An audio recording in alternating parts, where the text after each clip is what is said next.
Khomeini কি আসলেই মারা গেছেন? মধ্যপ্রাচ্যের উত্তপ্ত রাজনৈতিক মঞ্চে হঠাৎ করে ভেসে আসছে নানা খবর।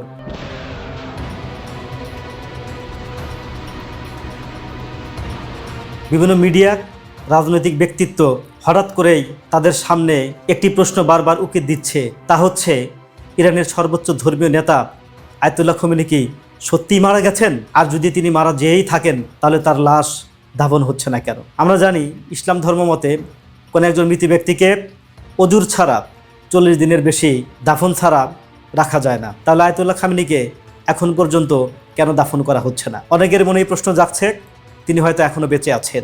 অনেকেই মনে করছে তিনি হয়তো আহত অবস্থায় ইরানের কোনো সামরিক হাসপাতালে চিকিৎসা নিচ্ছেন। তাহলে আসল খবরটা কি? তিনি কি সত্যিই মারা গেছেন নাকি তিনি এখনও চিকিৎসাধীন আছেন? যুদ্ধের শুরুর প্রথম দিনেই আয়াতুল্লাহ খোমেনি সহ তার সরকারের ঊর্ধ্বতন কর্মকর্তারা আমেরিকার একটি হামলায় নিহত হয়েছে বলে সারা বিশ্ব মিডিয়া খবর প্রচার করে। তারপর থেকেই ইরানের সর্বোচ্চ ধর্মীয় নেতা আয়াতুল্লাহ খোমেনি কোনো মিডিয়াতে আসেননি। সকলেই ধারণা করে নিয়েছে তিনি মারা গেছেন। খোদ ইরানেও আয়াতুল্লাহ খোমেনিকে নিয়ে গায়বানা জানাজা নামাজ পড়া হয়েছে।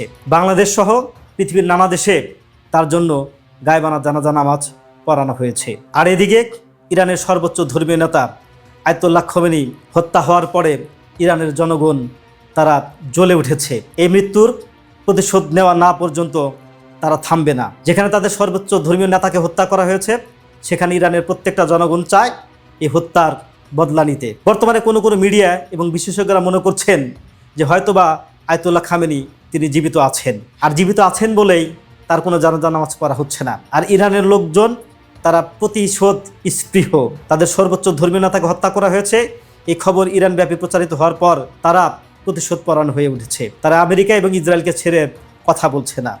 হয়তোবা এটাও একটা যুদ্ধ কৌশল হতে পারে যে তাদের সর্বোচ্চ ধর্মীয় নেতার মৃত্যুর খবর প্রচার করে আমেরিকা এবং ইসরায়েলের উপর সবচেয়ে শক্তিশালী আঘাত যেন তারা হানতে পারে। এটি হতে পারে যুদ্ধের আরেকটি কৌশল। তবে আয়াতুল্লাহ খোমেনির জীবদ্দশায় তার নিরাপত্তা কর্মীরা যখন তাকে নিরাপদে সরে যেতে বলেছে তখন তিনি বলেছেন, আমি কি করে আমার সন্তানদেরকে যুদ্ধের ময়দানে ঠেলে দিয়ে, মৃত্যুর মুখে ঠেলে দিয়ে আমি পেছন থেকে সরে যাই? আমার বয়স তো প্রায় শেষের দিকে, আমার জীবনের কোনো দাম নেই। তাই তিনি তার সামরিক কর্মকর্তা সহ সরকারের ঊর্ধ্বতন কর্মকর্তাদেরকে নিয়ে একটি মিটিংয়ে যাচ্ছিলেন। আর সেই মিটিংয়ে বোমা বর্ষণ করে হত্যা করা হয় আয়াতুল্লাহ খোমেনি সহ ইরানের অনেক ঊর্ধ্বতন কর্মকর্তাদেরকে। আসলে বর্তমান পরিস্থিতিতে এসে এটি এখন ধোঁয়াশার সৃষ্টি করেছে। অনেকের প্রশ্ন, তিনি যদি মরেই থাকেন আর লাশ যদি ইরানিদের কাছে থেকেই থাকে তাহলে তার জানাজা কেন হচ্ছে না? আসলে এই প্রশ্নটি অনেকটা ধোঁয়াশার সৃষ্টি করেছে এবং আমাদেরকে ভাবিয়েও তুলেছে। যখন কোনো মিডিয়া থেকে স্পষ্ট ঘোষণা না আসে তখন আসলে কারো কিছু বলবার থাকে না। তো আয়াতুল্লাহ খোমেনি মারা গেছেন কি যায়নি তা প্রকাশ এখন সময়ের ব্যাপার মাত্র। সময় হলেই আমরা সারা বিশ্ববাসী সেটি জানতে পারব।